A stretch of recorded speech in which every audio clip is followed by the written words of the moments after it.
Hey Deedo, do you know what time it is? Tetsuo! In this episode, Deedo and we talk about our two recent conventions we went to, Nerdtacular and Anime Expo 2012. Hear some behind-the-scenes stories of our adventures and find out why my finger's busted. All that and more coming up. Woo! We are ready to go. In 3, 2, 1.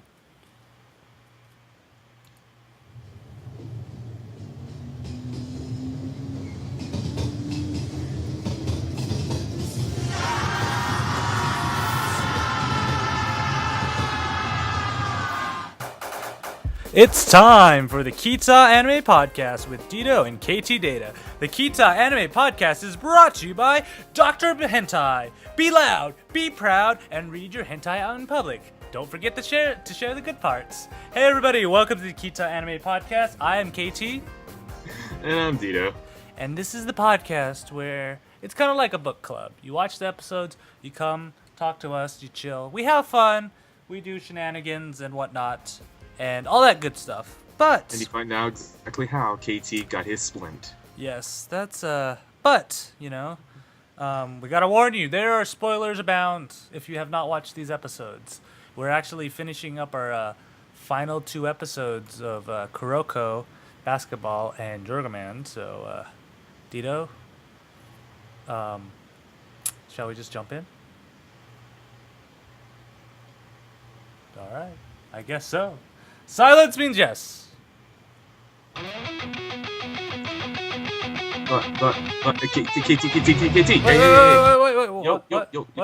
What? We're not doing our episodes today. We're actually going to be covering Nerdtacular Anime Expo. This is a special, man. Did you not get the memo? No. Why would we... Yeah, so what we're doing here today is we're going to be covering Nerdtacular 2012 and Anime Expo 2012 that we just hit the last 2 weeks. But just animes. Just deal with it. Just deal with it.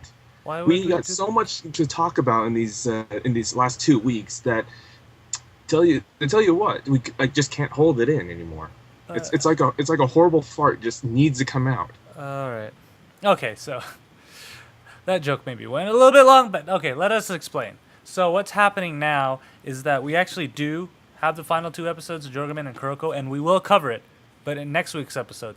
The reason why we're doing that actually is because the summer animes that are slated are not ready to start yet. So it's we figured the time it would be good since we've just gotten back from both of these 2 conventions, and they're fresh on our minds, and it would give us enough time that we need to get in and just go with it.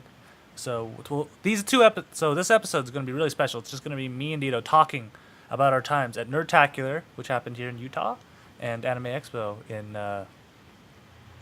Los Angeles, California, and all that. The sea of smog that we Yes. flew right into. Yes, very, very sea of smog. So we hope you enjoy. So let's just we need some music or something, right, Deedo? We need something peppy. Yeah, something peppy. I gotta put some music on, or this is not gonna be. And yeah, How just about- cover my face. How about I know a good peppy song. Uh-oh, I don't like where this is going, guys. Oh baby, baby, how was I supposed to? Oh. Okay, for all those who just tuned in and heard that self, I am sorry you heard that. What? No Britney? Okay, fine. Here, how about this?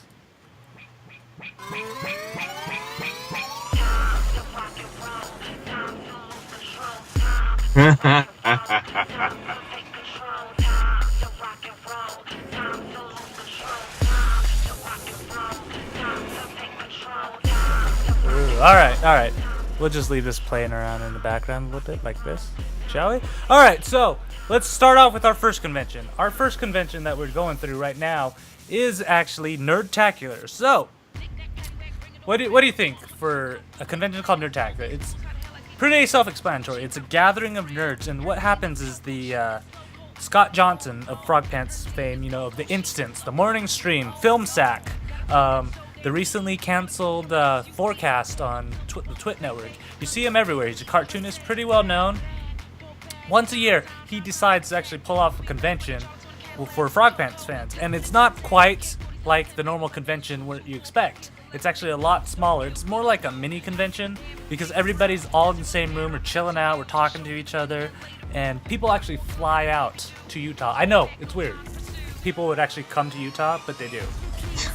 Yeah, this is considered a social convention. They have similar things like this in Idaho as well for anime. Yeah. So I have to ask you, Deedo. I went to this last year, so I kind of knew what to expect. But from your side, what did you expect actually when you were coming in? Well, for me, it's first time going. I really didn't know what I was getting myself into.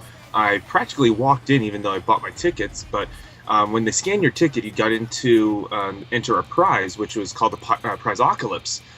But before that, it was interesting. I mean, I wasn't expecting just to sit down in a giant hall and then go through the podcasting style of just interviews, basically. So were you expecting more of just coming into the hall and wandering around that there would be a dealer's room or something like that? Or I was more expecting there would be multiple panels. Basically, it was just one giant panel that you specifically came to go see. I mean, unlike other conventions, you have multiple ones going on all at the same time. This one, everybody was just in one room enjoying what was up there, and it was entertaining. Even if you didn't get what was going on itself, you still kind of felt that it was to be. Yeah, and one of my favorite things actually about this convention is that I felt comfortable enough where I could just walk up to a random person and just start striking up a conversation with them. Everybody there was friendly and nice. Yeah, and come on, Deedo, did you get that feel too? Because I knew some of the inside jokes because I listened to the morning stream almost every single day that's broadcast. But you maybe heard one or two of the podcasts. Yeah, I did. And how'd you feel about the crowd? The reception of it. Well, just like you, just randomly pick up a conversation with someone else, and really, as long as if you pretty much are just a nerd in general, just like geeky things, it doesn't matter what genre you like, you can connect with almost anybody. Yeah, and one of my actually favorite things is Scott comes up and he starts, introducing himself, say, "Hey everybody, welcome," and all that. And he's just up there cracking jokes, and all the hosts for all the shows, so Tom Merritt, Veronica Belmont, Brian Ibbett, Randy Deluxe, or Randy Jordan is his full name. The Terpster was there. Who else am I missing? Dills was there. Every Frog Pants host except for two people who couldn't make it out. They were there, and it was really cool to have because there's only 400 people there. Scott purposely keeps this convention small, so there's actually only 400 tickets that are sold, and they sold out too. Pretty fast, mind you, pretty fast. They go quick, and like I said, people fly out. There were people from almost every state that came, even out of state. Some Canadians came. Yeah. There was someone from not France, but was there one from Belgium? Belgium. Terpster himself, he's from England, from London, so he flew down over here too. And it's really interesting. So the first thing is actually the podcasters producers panel, and this is something that usually you don't really get a lot of chances to do, because when you actually see interviews so all the podcast producers were up on stage, and it was pretty much just a Q&A session, where you can ask questions or comment on things, and they'd all respond back. And usually that's actually pretty hard on the bigger conventions because there's just so many people in the room that you can't go around, right, Deedo? Yeah, this was great because unlike other conventions, when you go and try to find who you want to talk to itself, you have to wait in just horrible longs of lines, walking endless amount of places trying to find itself. No, this is just do this, just boom, enjoy. Yeah. And it's these hosts, they're not just out there for the panels, they're sitting in the crowd with you, and in between breaks you can just go talk to them and everything, and it's totally, in my opinion, a lot more unique of a convention, and it allows the community to really interact with these people that we hear every day, and and some terms they're kind of a part of the family, and the No, funny, that's what they basically say yeah, because the community that came out itself are usually WoW heads because you know what was it? He got what, 4 pallets. Scott got like four yes, pallets of stuff so from Blizzard. yeah, so if you guys don't know about the Frog Pants Network, uh, Scott, his one of his biggest podcasts he's done is the Instance podcast. So it's a podcast about World of Warcraft, and there are fans of this podcast at Blizzard, and they decided to send him 4 pallets of swag. Like they had so much swag. Normally, how it happens is there's just one section at the end of the day called Prizocalypse where they give out prizes, but they had so much swag that they were just throwing things into the crowd the whole entire day. You could Yes. literally walk up to the swag table and ask Kim, which is Scott's wife, or another person there, and they just hand you swag because they just had so much of it. It's crazy. Yeah, I didn't know this at first, but I got away with like 2 mouse pads, about 4 shirts, like a hat. We could have go with pins, or yeah, like the Diablo 3 pins. Could have got away with lunch pails, shoulder bags, just yeah, and they're just literally just throwing it at people. There's like, you want here, and then it's like, you want over there, and they're just like flinging it all Yeah, the way across the room. And this is a pretty big room too, and yeah. they're just flinging it all the way across and hitting people in the head that are not paying attention. Yeah. The funny thing is, like, even by the end of the day, they had like 6 boxes of T-shirts still left over. Yeah, yeah, they're all like, you would assume that they're all be extra large gamer size and stuff. No, it's like at the end of the day, I still got myself some mediums because Yeah. I wear medium shirts. Uh, that's a nice thing. And then the funny thing is that my buddy Mark, you might know him as Marky Mort on YouTube. He likes to do a lot of reviews. Him and his buddy actually came. So this year it was the first year they actually did a costume contest. And my buddy Mark, he came dressed, and his buddy came dressed up as a orc peons. And during the Frog Pants Q&A, his friend actually got the mic and was asking a question, and he was totally RPing it or role playing the thing. So he's like, "We're orcs, half humans, half orcs, and we hear you humans talking about these things called video games," and it was hilarious. You can actually probably find that questionnaire on Scott's Justin TV channel right now. It's justin.tv/extra life. Go check the archives, or they're gonna have a DVD set that you can buy. I highly recommend you buy it because it was blast, right, Deedo? You had fun, and this is Yes, probably your it was much of a shame. It's only one day. yeah. So my favorite thing is when we went to lunch. Mark and his buddy came with me too, and the thing is, there's so many people from out of town here for Nerdtacular. We kind of just take over the whole entire South Draper Jordan, area. yeah, Just South the whole Jordan Draper the whole area. Draper area is just covered because we went to an In-N-Out, which is just in like the one in Draper for those who actually know the area, and here they are, 2 pretty much green guys. That's a lot of people are going to be mistaken for Hulk. Walking into an In-N-Out, just kind of like going, "Yeah, I want that," And it's crowded because anyone who knows In-N-Out, it gets crowded in there. Yeah. Like any time of the day, there's a lot of people. Yeah.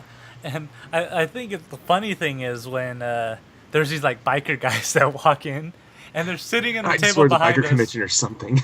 And, and as we're walking out, the guy's asking Mark, it's like, why? So what's with the green getup? And the funny thing is, explaining Nerdtacular is probably one of the more unique things. It's like, we're going to a convention called Nerdtacular, and they're like, oh, that's interesting. So Yeah, if you've never been to you've only been to Nerdtacular once, like I have, trying to explain it to somebody who's never heard of it before is a feat. yeah, this is my second year, and I had a hard time explaining it to everybody, but I had such a blast last year where I'm like, you guys, you have to come. All my coworkers, none of my coworkers have listened to any of the morning stream or any of the Frog Pants show, and I had them all come, and they all had fun too. Like, if you guys have watched the beta episode of the Kickcast, you know Isaac. I had him come too. I got my boss to come to Nerdtacular, which was pretty awesome. It was seriously so much fun down there. And so one of my favorite things during Nerdtacular is actually their Battle of the Frog Pants Stars is where what happens is they actually pick teams. Scott and Randy Deluxe have two teams, and this team, what was it, the Dirt Diggers or something, and Undefeated. Yeah. So Scott's team was the Dirt Diggers, and Randy's team was the Undefeated. Because last year Randy's team totally stole it. And so they have all the producers and everything on different teams. And we kind of go through this sort of combination of games where some of them is like they have to movie poster taboo. So you can't say any of the words that are listed on the movie poster, and you only can say one. Each person can say one word, while the person guessing is blindfolded. So they have to guess what movie they're trying to describe. Like, for example, 310 to Yuma was one of them. And so, of course, you can't say 310. Oh, hold on. All right. So, where we're at is each person can actually can't say anything on the movie poster, of course, and they only can say one word. So 310 to Yuma was, I think, Western and train, and Scott was like 310 to Yuma, and it's funny because you're doing that, and the crowd just explodes and go, yeah. What was another one? Also, mind you that they are explaining movie posters that are on Netflix's top releases. Yeah, so it's like IMDb's top movie. So it's not an obscure movie at all. It's movies that we've all know and seen, except for one of them. One of them was a little bit. Was it IMDb? Yeah, it was Yeah, IMDb. IMDb. Sorry. Yep, it wasn't. Yeah, and Netflix, sorry. Yeah, they actually had other things such as music videos covering movies. So you had to name the song that got covered and the movie that the music video was covering. That was another interesting one. That's hard, dude. I like barely knew any of those. I was like, that's seriously way hard. I only knew one. It was the Red Balloon. That was the only one I knew. That was way hard. Another one they had, the normal trivia buzz in there, and the Terpster. Did he not totally kill that? Yes. Like yes, he did. Every time he'd be like, dude, like it was that was my favorite panel per se of all the things. So Deedo, what was yours? Or what was your favorite panel during the whole time? Well, the one that actually was pretty interesting is the one that was next. It's the Sword and Laser, like podcast basically, which they are is two people. Sword and Laser, which is their stage names. I can't remember the real name. Well, if you guys don't know Sword and Laser, you will know these names. It's Veronica Belmont, female goddess of the gaming world. Everybody knows who Veronica Belmont is. If you don't, go look her up, and you've probably seen her somewhere before. And Tom Merritt, the internet's own Tom Merritt. And if you don't know who he is, where have you been? He's like almost done every kind of thing. He's done.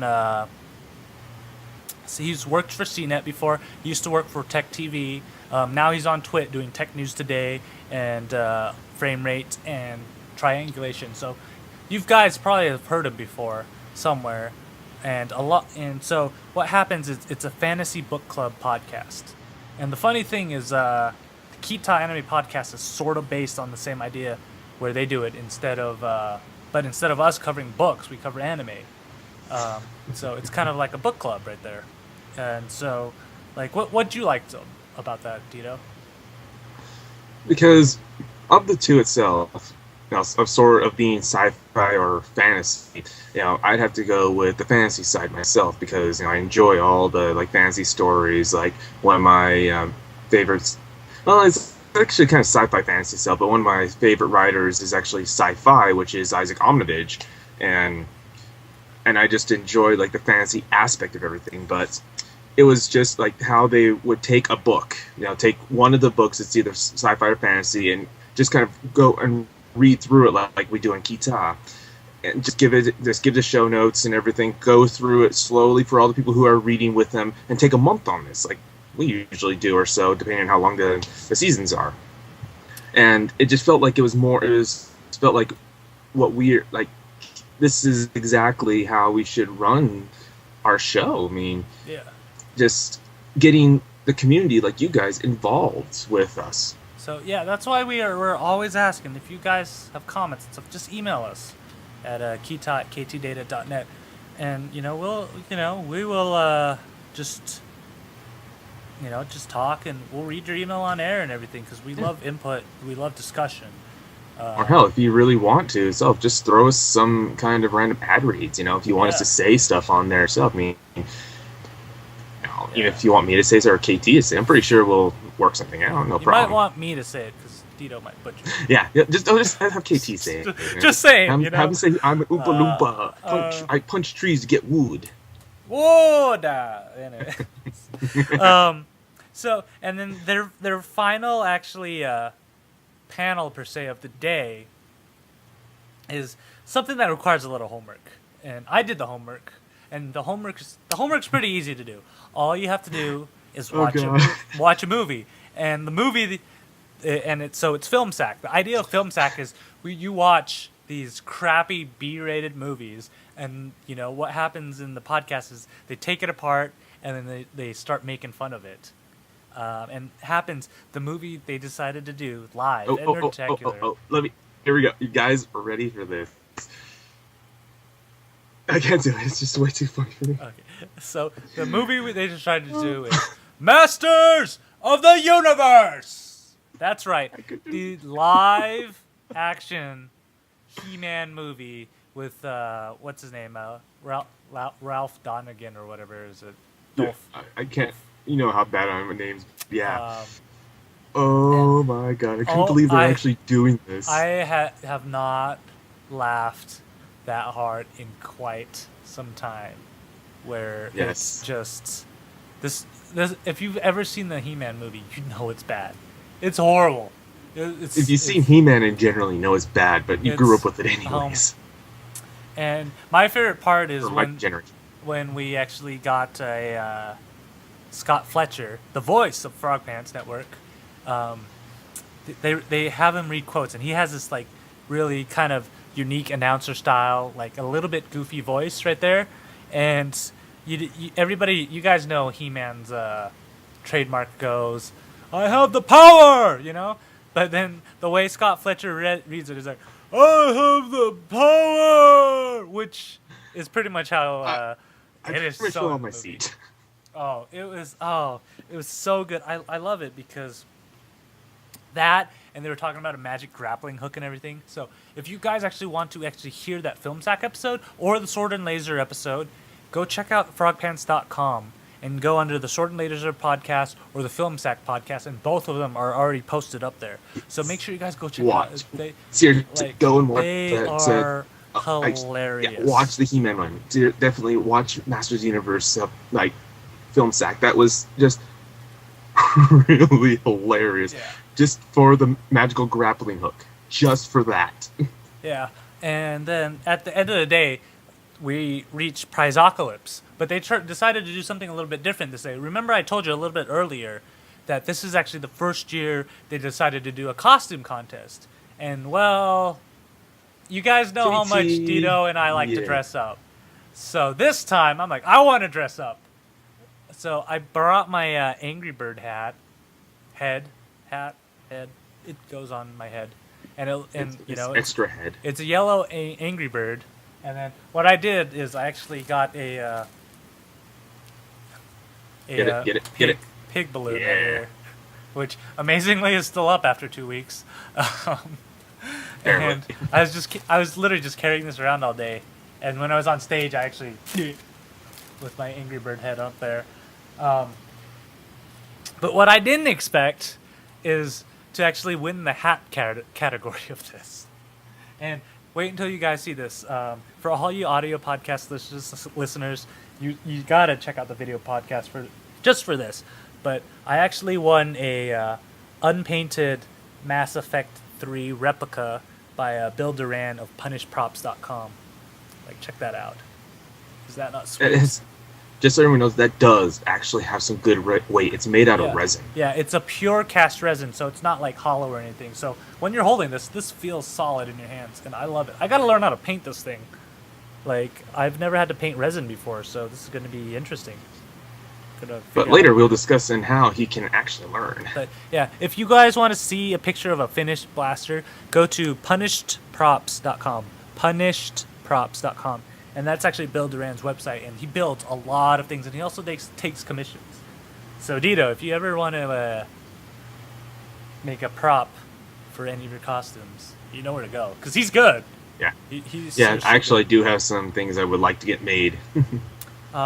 And so this is a whole action-packed day. We're not done with the day yet. To top off this, what does Scott do, Deedo? I don't know what Scott does. well, Scott did lots of things. What was planned for the end of the day? Oh, maybe a nice little concert. And not just any concert, guys. A Paul and Storm concert. And if that doesn't even sound good to you, it was opened by John and Elio. So if you guys have no idea what these guys are, they are actually Paul and Storm are a comedy / songwriting group, and Paul and Elio is a sci-fi songwriter. So he likes to write songs about sci-fi and everything. So John and Elio, he was way good, dude. You gotta admit. Yes, yes, he was. Just seeing him on there. So if you guys want to check him out on I think it's johnanelio.bandcamp.com, and he has some pretty cool songs like he was saying Batman doesn't smell during Christmas, and like Twitter bots love on there, and the funny thing is that John has a song that defends George R.R. Martin writing his song. And so he played that. And then Paul and Storm, they have a song that actually bashes George R.R. Martin and tells him to write another book and keep writing. So that was actually a really unique kind of battle there. But it was almost like back to back. When he ended to when they started, it was almost back to back. Yeah. What I actually loved about that John and Neil concert is when he finished his set, he got a standing ovation and everybody wanted him to play one more song. Like, you guys seriously got to go check this guy out because he's hilarious and he has some really good songs too. Like you were there, Deedo, standing ovation and like one more song. Yes, it was. I've never heard any of these guys. It's like KT tried to link me to him before herself, and I heard him, but then it was been a couple weeks after that, and I just kind of forgot about it. But once he started playing, I'm just going, oh. Yeah. And then finally, Paul and Storm come up. They are pretty well known as a act now in the geek world, and of course they have some awesome songs like Domino. They had like sponsor reads where it's kind of like how we make fun of our sponsors. They do the same thing except in song and better. They actually do have sponsors. Yeah, and they also they were doing that's the name of my cover band 4. Which was hilarious on there. That went for like they went back and forth for about maybe 10 minutes before the crowd started doing it. Yeah, if you guys actually ever see that on the internet and wonder where it came from, it's from Paul and Storm. They're the ones who created that, and of course, the song that Paul and Storm finished off. Just Deedo, describe this one. Alrighty, so I got linked this song a while back, and it's called the Pirate's Wife's Lament, right? Yes, the Pirate's Lament. Yeah, the Pirate's Lament. Yar! Yeah, that was the Pirate's Wife's Lament. Okay, so this song was supposed they had 5 minutes before 10 o'clock when they're supposed to stop, Yar! And they're having the crowd do yar. The yar is just like different types of yars, just going like like sad yar, happy yar, shocked yar, then they had the whole crowd on this. Everybody was doing it except for the people in the bleachers. But then they only 2 people in the bleachers. Only 2 people. So, it took them almost 20 minutes, before they can actually start the song because a few distractions had happened. Yeah. So one of them, our lovely Veronica Belmont, the little imp that she has, decided to run to the bathroom. So Paul and Storm decided to go hide behind the stage and all right, when Veronica comes back, just jump out and so boo. And after all right, my knees are starting to hurt. So wherever we are in the song, when Veronica comes back, just turn around and start singing Happy Birthday to You. So they start going actually back into the yards, and then Veronica shows up, and everybody in the hall just turns around and goes, Happy birthday to you. And she's like, Yes. Everybody. There's not one person who didn't actually join in on this. Everyone was in sync. It's like it was planned, but it wasn't. Yeah. So, that was an amazing concert. And then the next day we decided to go watch Brave, but Deedo got lost. Yes. I saw Brave. Yes, and just by the way, Google Maps, you suck. But Brave, pretty good movie, and that was kind of our like final thing. We're just hanging out with everybody. I made a lot of new friends during that time. Just we're all watching the movie. So that is actually all of Nerdtacular 2012. If you guys have a chance to come to Nerdtacular 2013, I highly, highly, highly, highly suggest you guys go because I had a blast. Deedo, did you have fun? I had fun, but for next year yourself, seriously. For someone who's been there the first time, who isn't really familiar with this podcast community itself, who's just getting into this podcast community, it was fun. And if the zombies haven't taken us over by then, come. Yeah. So what was your overall impression of this convention? It's a great place. If you really are just want to be social or just are curious about podcasting or curious about like any of the shows we talked about and ever just wanted to meet people or you just want to come for free swag, come. Get some. If you are a nerd, you will feel at home there. And if you're one of those nerds who are like, I'm not going to know anybody if I go, email me, come down. You can hang out with me and Deedo. Like, seriously. Yeah, if you are a WoW fan, you will be amongst your peers. I'm not joking about this. Everybody there, a good 80% of people there were all WoW fans. Or anything like that. Myself, I don't really care too much about World of Warcraft. I've played it once or twice in my lifetime, but I was shown World of Warcraft playing cards, similar to like how Magic is, because I played Magic for a long time, and I was just looking through them like, okay, and they were going to teach me. Like, I was kind of curious to learn how to play, but I was giggling really hard about the Shiv. I was giggling really, really hard. I'm just sitting there going, like, dude, he got shanked. Yeah. It's just an orc being shivved. Like, and I don't know, I just found it so funny. Yeah, if you guys seriously come down, if you need a friend, if you need a ride to the event center, Kita at ktdata.net or at ktdata. Seriously, like, I would love to see you guys in person. You can come hang out with us. Maybe we'll record something for Kita there if you come visit. Yeah, you may want to hang out with him because who wants to hang out with me? Other way. You just pointed outside the frame. I don't know what's outside the frame. Over here then. All right, so that's all on Nerdtacular. And before we actually jump into our next convention, this section is brought to you by this random restart of the mixer. Okay, so we decided... Reach for it. So... our next one, unfortunately, is not in Utah. It was in LA. Where did we go, Deedo? Tell everybody where we went. Long Beach. Okay, God. so we decided to go to Anime Expo this year, which is the largest anime convention on the West Coast, right? Yes. For all those who are not familiar with Anime Expo but have been to anime convention itself, think of whatever convention you've gone to, at least 3 times bigger, with really big names. Yeah. And we're not talking just like just stuff like you've heard before. No, we're talking about NIS America.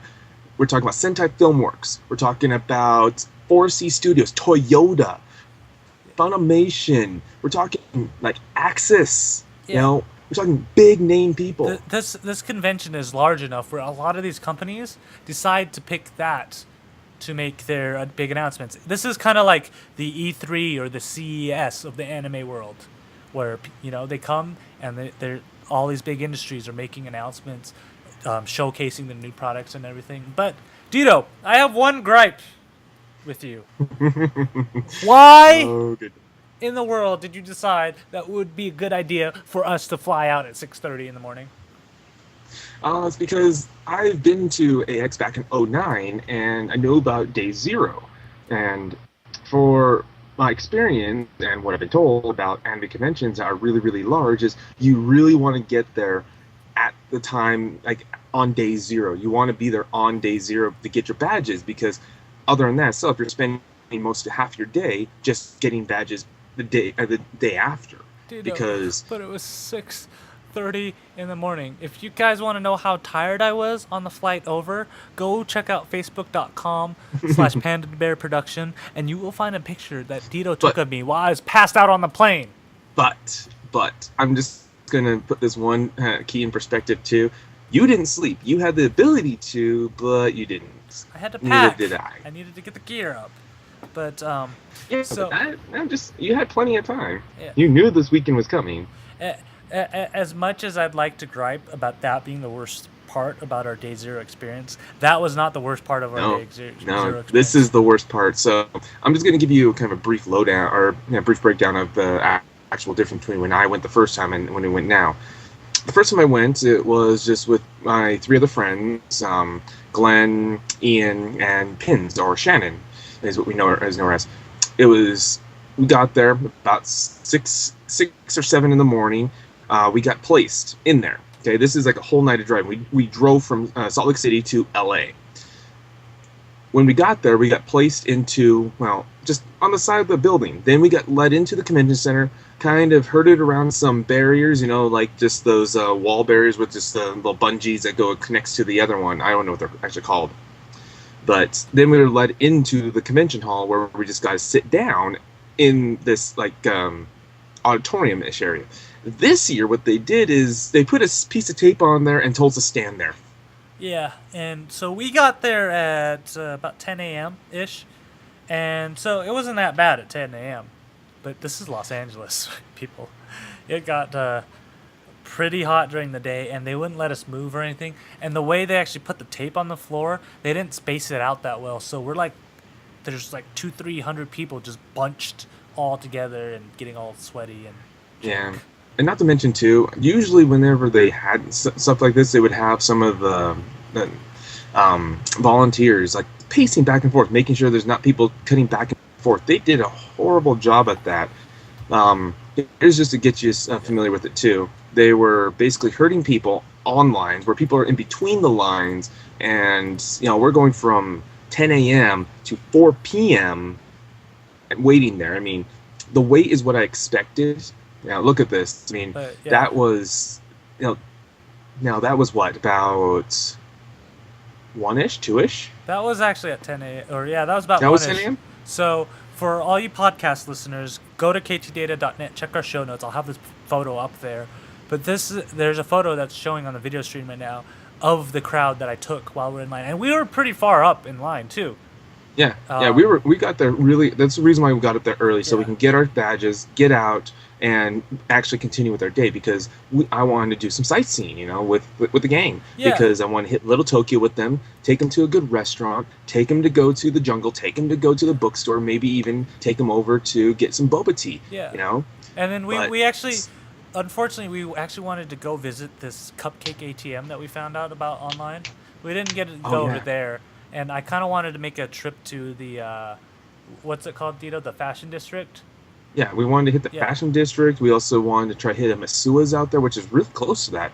Yeah. And then also we wanted to hit one of the Fry's Electronics, for all those geeks out there who really know about Fry's Electronics and knows how cool it is to have it, because we don't have a parts store like that here in Utah anymore. Yeah, so we were there from 10, and they started letting people in at 3.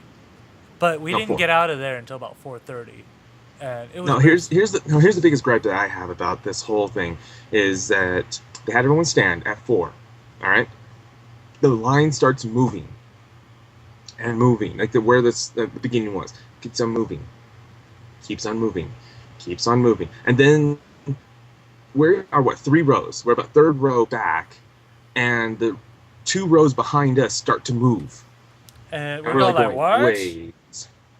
So once we got around there, we saw exactly how they were streaming in, and there was 5 rows. It goes all the way back to another big area where it extends into another 5 rows. So that's 10 rows in the back. That was basically cluster-ucked of people. And when they got up, it was just people were just didn't know where to go. So start butting in, start getting in there. It took us a good hour to finally get to the doors to get our badges, and got our badges. up and gone in like 10 Yeah, minutes. like by that time I was like tired, and it was pretty muggy there, because especially when you start packing people in like 90-degree temperatures with it being super humid, that was not fun at It all. actually wasn't even 90. I mean, Yeah. that's in California, right there in the LA. It was about 90 or not 82. Like it was 82 high the entire weekend there. And for KT, who's not used to the humidity and everything, which I love humidity, I actually had I a hate it. blast being out there. I hate I had it. a blast It's being out all there. about this I felt dry great. heat, man. Yeah, like I felt great there, self, and I didn't phase me at all. Like none of the weather there phased me, and I was sitting in a full white mage costume. For all those who want to see that, you can check the website and see how much clothing I had on at at our Facebook at pandabearproductions.com.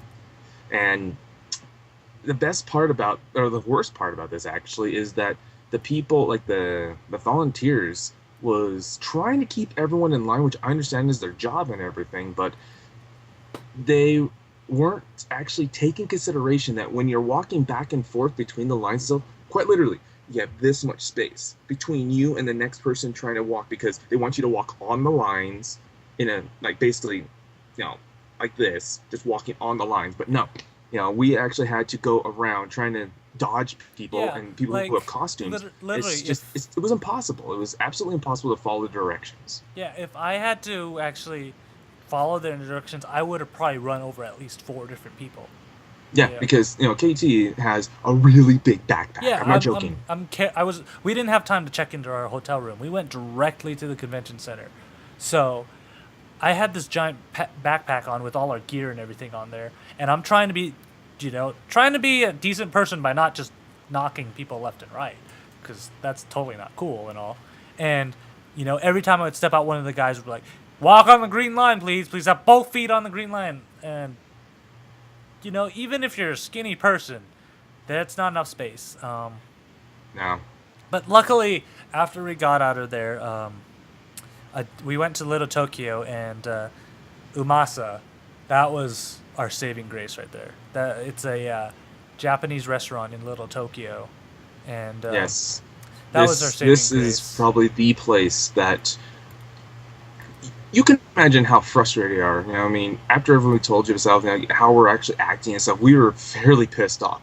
We go there, order some food, and as soon as we start eating, we're the happiest people in the world. Yeah, and if you wonder why, take a look at some of the pictures of this food. So here's Deedo's udon noodles that he got over there, and over here, that's actually my I'd call it a bento box, pretty much, of what I got, and it was so good. Everything from the wasabi to even the peanut that wasabi. sauce. I'm just gonna say right now, that wasabi was just friggin' good, because every time I get to sushi places, I always grab a little bit, grab a little ball of wasabi on my chopsticks and just eat it straight and just see what it does. This one made my nose completely sting.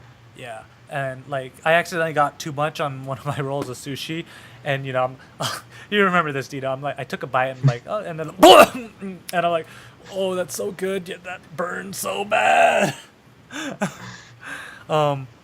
Even down to the peanut sauce they put on the salad, it was so delicious. The funny thing is, if you see in this picture, and again, guys, podcast listeners, check out ktdata.net. We'll have these posted in the show notes. I was sitting there this kind of tastes like macaroni salad, but I don't know if it's really a macaroni salad or not. And all of us are just sitting there trying to figure out what it is. And then we ask the waitress, "Excuse me, what is this?" And oh, that's just macaroni salad. And we're like, what? Here we are thinking it's some kind of... I was expecting some kind of, I'm starting to take Japanese. I'm starting to take Japanese lessons and actually, learning to really how to do sentence structure and everything. So I'm picking up a lot of this too. So I'm okay, I know what that is, and I know what that is, because the food I got was namyaki, basically pan-fried noodles. So I'm just trying to figure it out. I'm going this. I don't know what this would be called. So just waitress, what is this called? She's just macaroni salad. I'm oh. All of us are just what? Oh man. I was oh, there you go. And this is a good point to tell you that you actually also can check out on ktdata.net something I'm calling ktdata.net raw, which is just quick little iPhone videos that I took. They're not as polished and as published with nice mics and good audio and good video on a tripod like all the other videos that we'll be pushing out. But these raw ones are kind of little snippets that me and Deedo, trying to give you guys a little update on what's going on and behind the scenes on the other side of the camera. So you're seeing us kind of like we are right now, just not holding back and everything, being probably as unprofessional as possible. I'm being professional right now, Deedo. I'm a professional podcaster. Yeah. Not professional as me. Oh no, you're more professional than me by far. But yeah, check ktdata.net and look for the raw tag, and you'll see those. But you'll actually see us. One of the videos was in this restaurant at Umasa. So after that, we decided to go wander and stuff, and finally made it to our hotel room. And but before that, we did hit a few places too. And we did hit Jungle Anime, which for all those who's ever been to LA or actually know about it too, and actually there's their website too, and it's just like pretty much the place to go to find for just a figure collector like me. Yeah. You walk in there, and actually for KT too, because if it's one thing my friends know about me is that I am a horrible temptation for pointing out stuff. See? Can I just say I hate you? If you guys haven't been following our Facebook page, Deedo likes to put these Ano Natsu de Matsu figures up, and I think I've bought every single one of them except one, because that one was like $110. You mean the A-Zone? Yeah. And I'm still thinking about it too, but he's still debating. So another one big thing that KT really loves is that's Kamen Rider, or not Kamen Rider, sorry. Yeah, but, Kamen Rider. Kamen Rider, sorry. I was saying Kami. Yeah. What I actually found in a Kamen Rider was I found a Kamen Rider Blade and a Kamen Rider Faiz. That might not make sense to you because, well, I don't think anybody has known me that long. Deedo knows that I actually used to subtitle anime and Kamen Rider. Kamen Rider Blade was actually the first Kamen Rider I ever subtitled by myself. So that actually has a pretty soft spot. And Kamen Rider Faiz was the first Kamen Rider I ever saw and got me hooked on the genre in general. So those are actually sitting on my desk at work now. Yes. So, and also this place too, our friend Jason, you tagged with us too. I just pointed out some Jehutis and some Anubises from the Zone of the Ender series, and he almost bought those as well.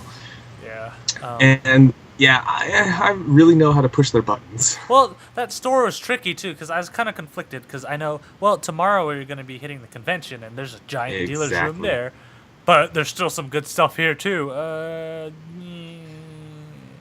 But yeah, there's only one thing there that I almost bought, like, hands down. It was these earphones from Evangelion, because all those, for everyone who really knows me, like KT and all my other friends, is that I'm a pretty big Evangelion fan. I will pretty much collect stuff from Evangelion regardless of what it is. I mean, like in the background here, you could probably see my pen, which is actually something I got from the convention. Yeah, and speaking of Evangelion, how about this, Deedo? Let me play something for you, if I can find it. Find it. Oh, yes, it's alright. If I can find it. So here's just a little hint about what we're going to talk about a little bit later.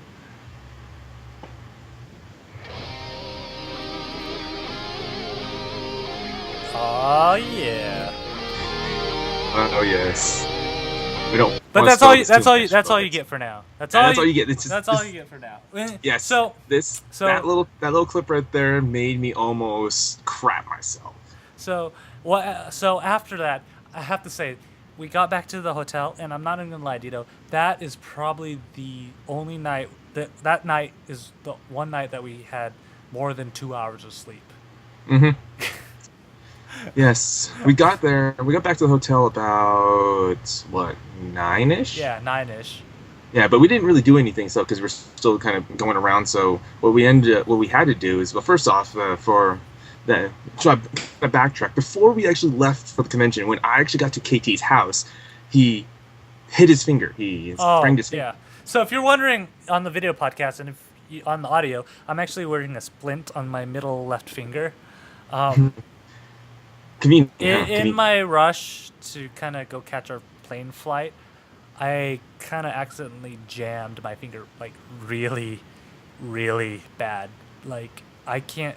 I was showing some people on the broadcast earlier, but I can't really hold it straight like this without a splint helping me right now. So I'm not trying to flip you guys off or anything. It's a real injury. Yeah. But So he was going through the whole day with no yeah, splints. So we had to yeah, stop at the Rite Aid, which was like a block and a half over. So it's a Rite Aid, Food for Less, McDonald's, and Home Depot, all located within this little square. what scared me though was the Home Depot and the McDonald's were underground. Yes, they were underneath. Or I'm just going like, huh? I'm like, Deedo, is that really safe? Yeah. So after we went there ourselves, our hotel is quite literally one across the street. There's a Jack in the Box, and Jack in the Box is one of the places that where the closest one to us is in St. George, which is about 4-hour drive. And Jack in the Box is kind of that place where it's good to go, but Yeah, and at the especially same time when too, it's like a Burger King. yeah, especially when it's like what was it like 11:30 at night, Yeah. and we're like, I'm kind of hungry, but not really, and Yeah. you're So like, yeah. yeah, So just to kind of kind of backtrack about this too. After we left Umasa, we were still hungry because we haven't eaten the entire day, and the only thing we actually really had was the stuff that I got from was it the one of the Starbucks nearby, yeah, but. I just stopped in the Jack in the Box, got some just got some little penny burgers, just like a few of the tacos, just the like deep fried tacos they have there, and we just went back. I mean, yeah, something simple, something fast, just to get out of there. So, and when we ate it, it was like going, okay, that was actually just right enough food for us. yeah, and just to show you one last thing happened on day 0. This is Deedo right there. Oh, you bastard! Yes, uh, because of this too, Revenge somehow, man. yeah, I passed out with my glasses on, and I just Yeah, kind of so. This one of the hotels we got, it was basically one bedroom or one bed, one folded bed, and a chair, and we just kind of commandeered one. Like all of us, yeah, Jason just took the bed because he did.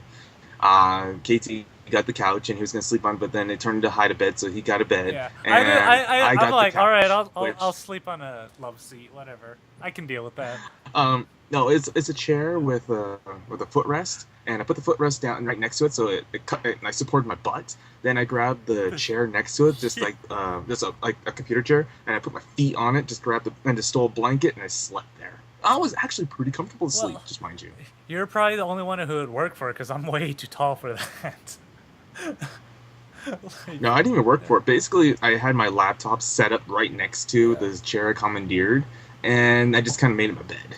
yeah. And if you guys know, my feet were. I had to actually sleep sideways on my bed because my feet were sticking off the edge. Don't mind, don't mind too that the plastic on your bed, on your Was bed, like was completely torn. torn. Yeah.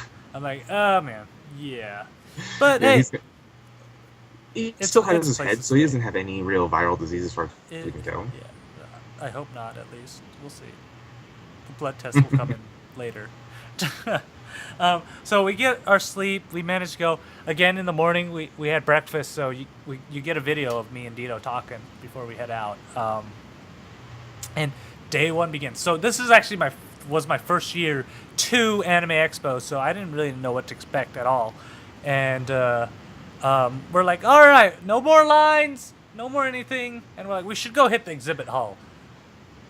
Okay, so just so you know too, we woke up about 7:30. Well, I woke up about 7:30. We ended up leaving, try to get out there by we tried leaving by 9:30ish after everyone got up and got breakfast and everything. So we tried to leave by 9, and we tried hitting the convention pretty early because we wanted to try to walk around, get some pictures. You'll see a lot more photos of what we took on our on the Facebook website of Kita, or sorry, Facebook Yeah, /productions.com. yeah, and they'll be on ktdata.net very short, Yes. not verily, Very, short- very, shortly. barely. Um, Glape.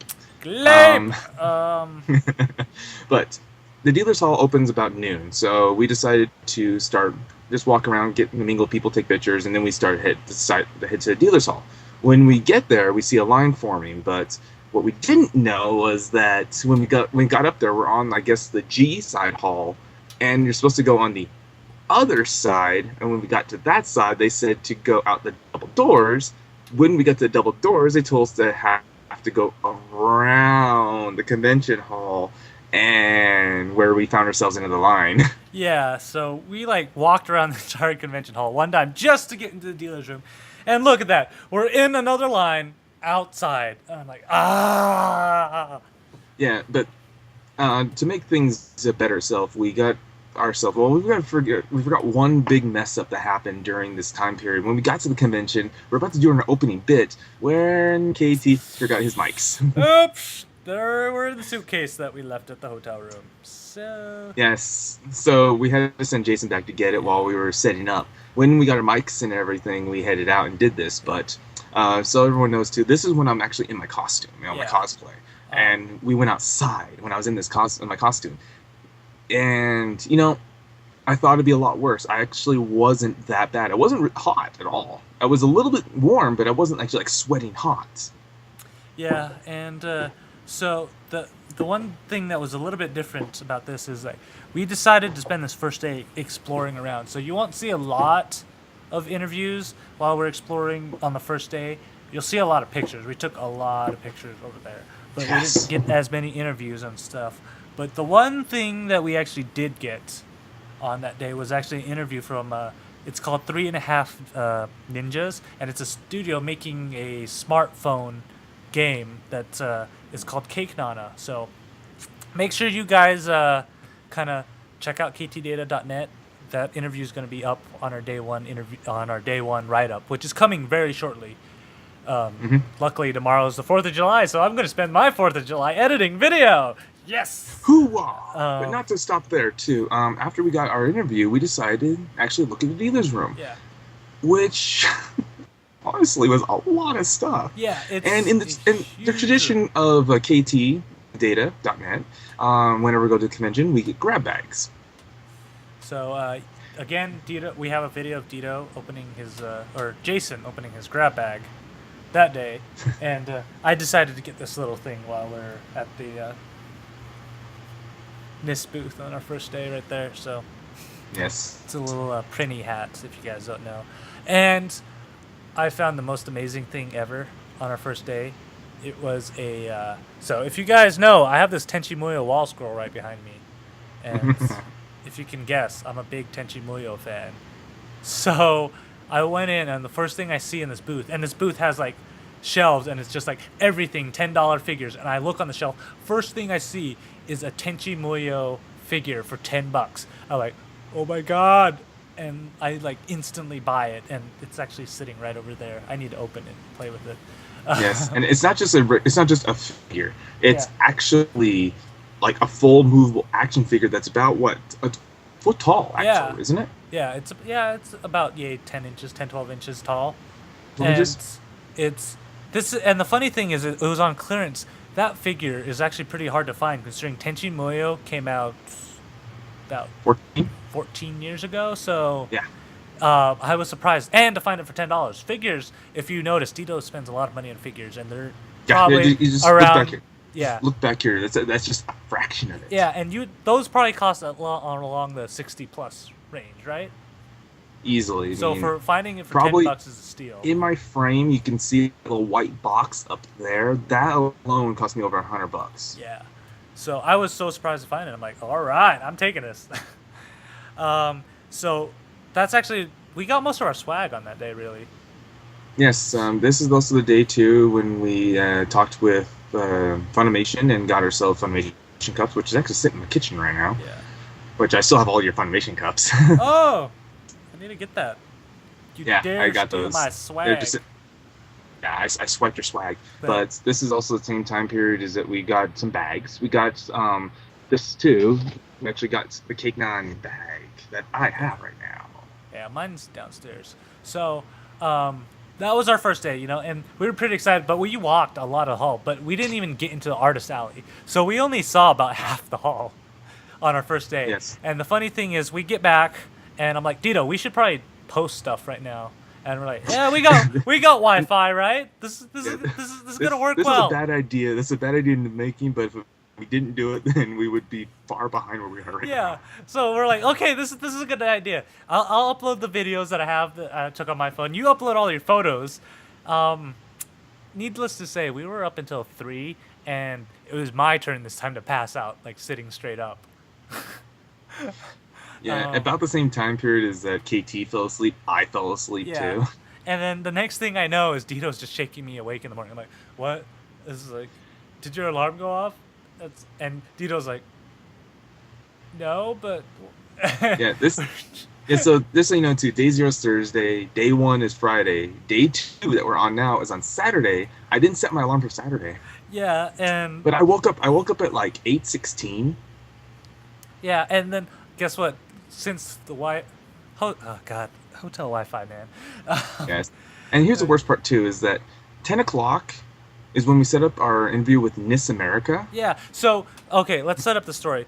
We're like, all right, we have like half an hour before our interview and everything. We'll be able to make it, the convention center, right? And then, bam, we hit traffic.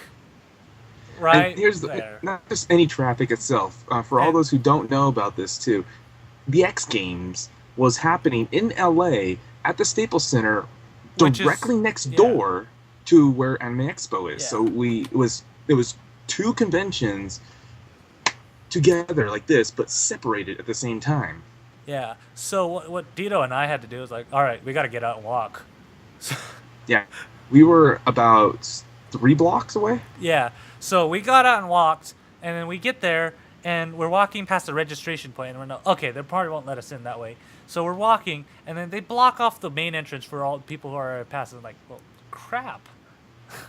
You know? And so that's about probably 9:45. So we're like, crap, we got 15 minutes to get to the NIST booth somehow. So we walk back the other way, and we're like, okay, maybe we can walk around the convention center and get to the other side of that line the long way. It's the long way, but we'll be able to get in, right? Yeah, so I knew about entrances on the top, because we were going to go through the underground, go through the underground drive-ins and try to get in through that way, because at least I know how to do that. So we ended up walking around, and there's nothing there. So we ended up walking up on top around the backside where we're going to actually go downstairs to get into the underground garage. But there was a gentleman there, an older gentleman who was on security staff there, who stopped us. And he's like, you guys really aren't going to be there? I'm like, oh, and...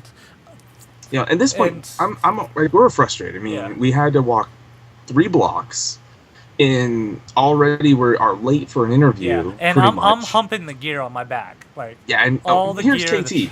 KT right here has like 40 pounds of gear on his back, and lugging that around for we're at least there for 10 hours. Yeah.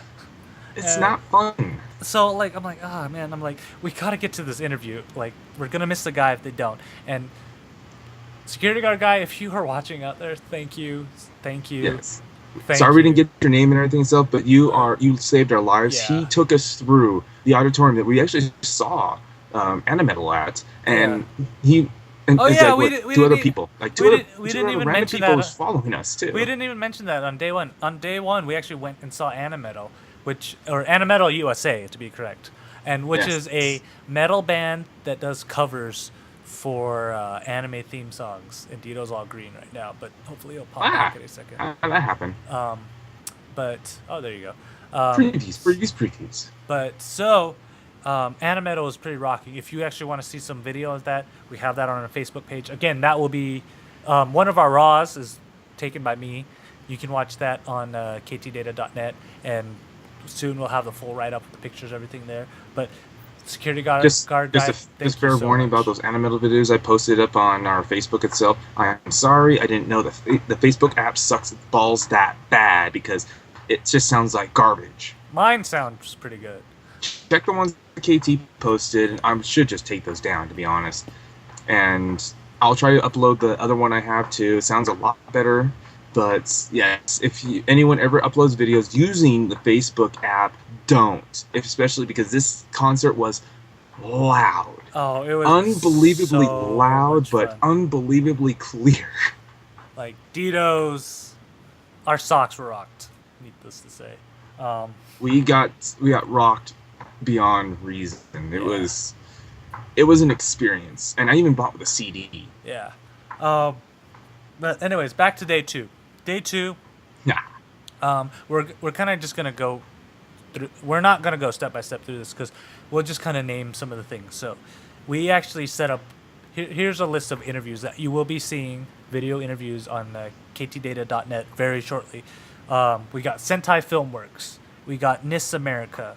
We got Namco Bandai for their Ni no Kuni game, the White Witch of the West. If you on our Facebook page, I actually posted a link to that a couple months ago. We got capes, which was pretty cool. we I got like capes, capes. guys. We got friggin' capes Um, from Ni no Kuni, which, by the way, if no one knows too, is the game that the art was done by the legendary Studio Studio Ghibli. Ghibli and made by Studio 5 of the Professor Five. Layton games that are actually, so it's going to be a good game. I'm excited for that. Check out the interview that's going to come Yes. up. We also Yeah, got definitely. so this one totally got me surprised. So in the hall, we see these little eggplant-looking signs, and we see Toyota on it and this PES thing. So while we're walking by the hall, we actually see this booth, and I'm like, Dito, let's go ask them what they're doing. Yeah. And And what intrigued me was that they had Berserk. They had the new Berserk yeah, movies playing up there. I'm going, oh, yeah, because I like Berserk. I like the anime Berserk. It was nice and gory and whatnot. yeah, And and no pretty medieval. still at the same time, like Yeah. really good. And then so we find out that Toyota and the legendary Studio 4C have decided to make an anime, a joint together to highlight the Toyota's eco-friendly things. Next thing you know, I'm here standing in front of representatives from both Toyota and Studio 4C, interviewing them about their booth. So make sure you Just guys to tell you how much check Katie that got out. in an interview with it. He had a translator. Yeah, there was even a translator because and so make sure you guys check that out because it didn't hit me until after. I'm like, I just interviewed one of the most well-known car companies and animation companies in Japan. Yeah, just tell me about it because I did NIS. I interviewed with NIS's production rep, and was Ryan. That's right, it was Ryan.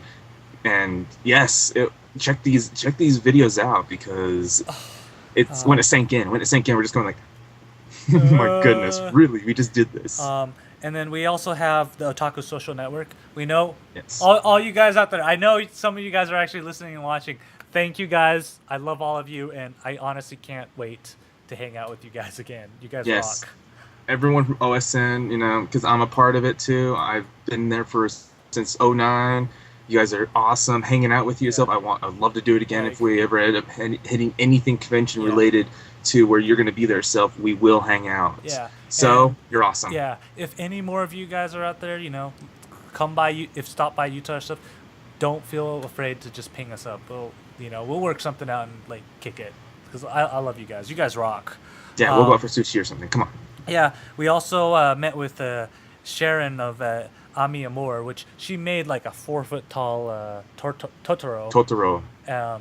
So make sure you guys check Corsage. it. Corsage. It's Yeah. not a sewn. It's corsage. Yeah, Totoro.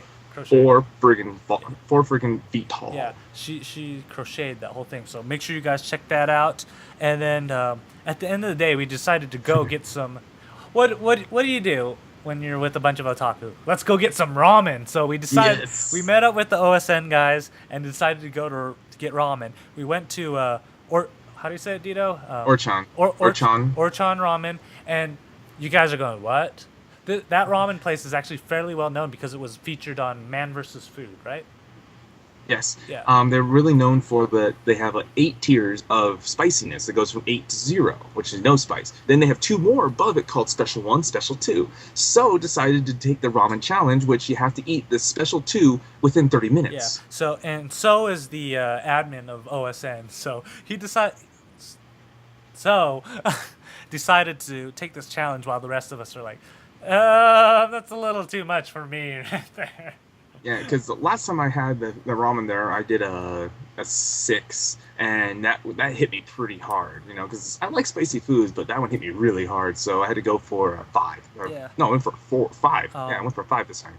Yeah, and so he almost did it too.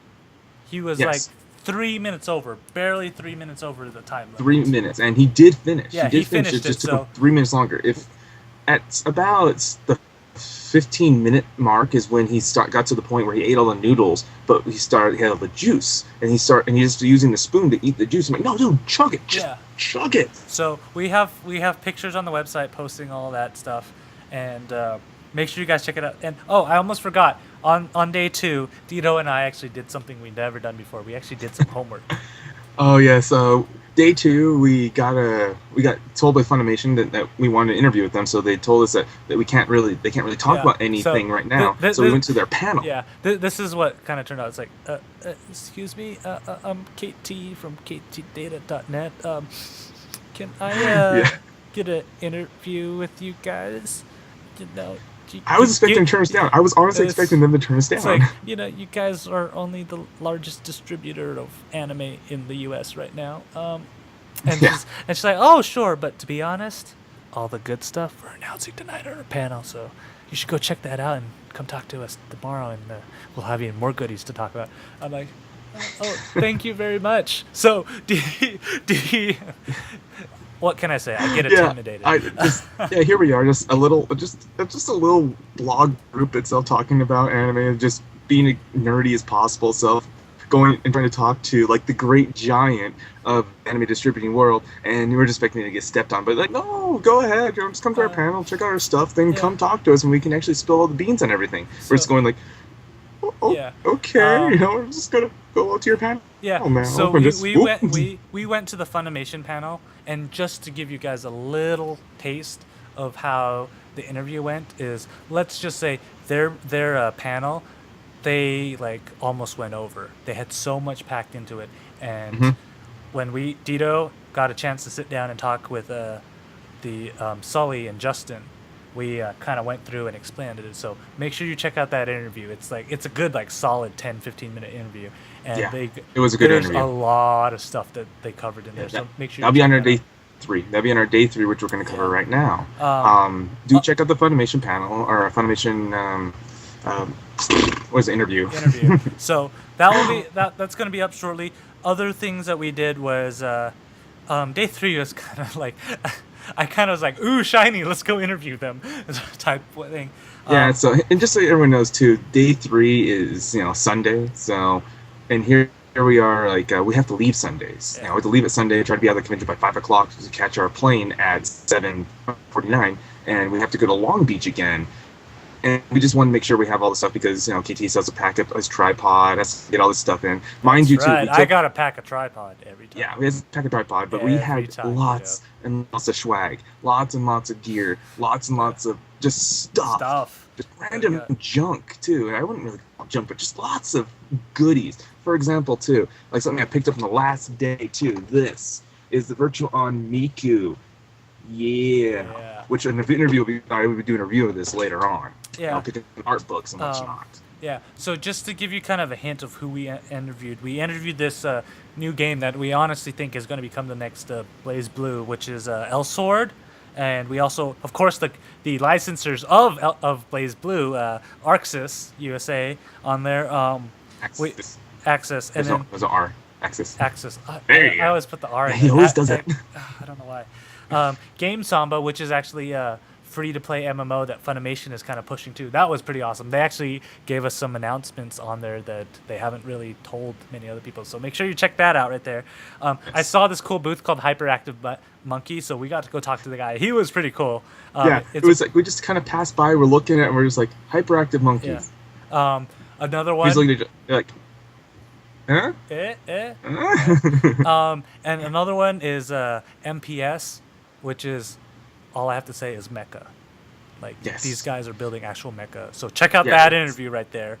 That one, I didn't think it was actually real until they actually started talking about it. They actually had a gear there, which was about the size of my torso or so. That was just the leg piece. Yeah. And then another random one that just caught my eye because the guy was so engaging is boxseats.tv.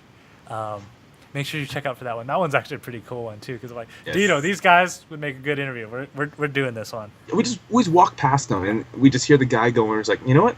That sounds familiar. It sounds like, yeah, we should go. That's our style right there. So we have all these interviews coming up. You know, I wish I could tell you more about it, but we're running almost at an hour, 15 minutes already. So I just wanted to kind of, all right, Deedo, how did you feel about this year's Anime Expo? This is how it feels. Right here. Punching trees gives them wood. Yes. You know, me as an Anime Expo version, awesome. And Yes. what That's got some nice swag and. If you guys saw my Twitter post, I'm running out of room on my messenger bag for pins now, thanks to Anime Expo. And Anime Expo's one of the few places I can go around and yell, Tetsuo! But no one responded. Yeah, no one Not responded. one person responded to that. Yeah. We did, though, when we were waiting in the Funimation line, somebody, because we were still wearing our Ni no Kuni capes. And the guys, so what are you guys dressed up as? And I just look at them, podcasters. Yes, that was good too. That was good And he too. took our picture. So, Yeah, so if you're trying to find a random picture of three guys in a cape, that would be us. yes, thank you, random guy, for asking. You know, and that was awesome. So, Anime Expo 2013 could be a possibility for us. 2013. Possibility all depends on KT's med school schedule. Yeah. And okay, so now back into a little bit of wrap-up business right here. For all you guys, again, sorry that we didn't do the last 2 episodes of Kuroko's Basketball or the last 2 episodes of Jorgamand. Jorgamand. Jorgamand. They will be episode 7. We promise. Episode 7. But also, in episode 7, we will be doing, as usual, our summer anime previews. So we'll be picking out animes. If you guys want to add a suggestion, email us at kita@ktdata.net, kita@ktdata.net. Send us in. We'll put it on our list. We'll kind of give you guys a synopsis on it, and so you can see what the field for summer looks like and what we could cover in our summer. See, man, we're already to a summer season. Summer. I know it's already summer. And, That's- it doesn't feel like it's already was like 106 today. That's going to be season 4, Deedo. Yes. We're gonna 4 be seasons. 4 It's seasons of gotta be- Kita Anime Podcast. That's nuts. How are we doing this? And so send those in, and of course we'll be doing it live on July 17th at about 7 p.m. ish at ktdata.net/live. Make sure you stop by. Be in the Peanut Gallery. Yeah, Talk to me and Deedo. We goof come around in, a lot. come check us on Justin TV. Yeah. Just watch our podcasts. Watch our live podcast. Interact with us, have some fun. Yeah. Put random stuff in there. We'll probably read it if it's Yeah. if it catches our eye, makes it laugh hard enough. We'll respond to you, and also keep an eye on our social networks. So ktdata.net is the main site and the blog that has all the reviews and the write-ups, but also facebook.com/pandabearproduction. That has pictures, videos. I'll be posting on Twitter also at ktdata, and both on Facebook and Twitter, I will be posting out links on where to watch the final 2 episodes of Kuroko's Basketball and Jomuran very shortly, so you can click and make sure you guys are actually there and everything. Also, great people there. Deedo also posts on Facebook random Stuff. Random stuff. Random. It's awesome. Yeah, it's like whatever I happen to be watching at the time, whatever anime I just have to post up, or I have an idea about stuff, I'll just grab a still shot of it from my computer, just put it up there, maybe throw a caption on, and just throw it up there. Yeah. Also, do check out our new banner. So if I put KT on there, It's a pretty awesome banner anyways. Facebook.com/PandaBearProductions. Also, the 2 people that actually entered the caption contest we did last episode, email me. I need your ad read so we can put them on. So I don't know. Other than that, I really don't have anything else to say. I think we covered what we really need to cover. So, until next time, guys. See you in 2 weeks. Bye. In 2 weeks, guys.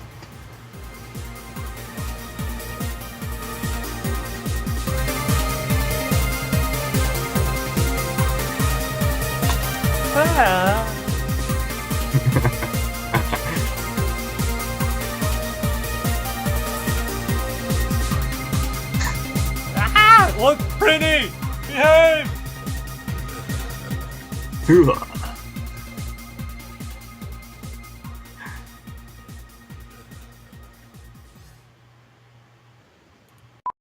Because every little noise in this place, everyone will hear.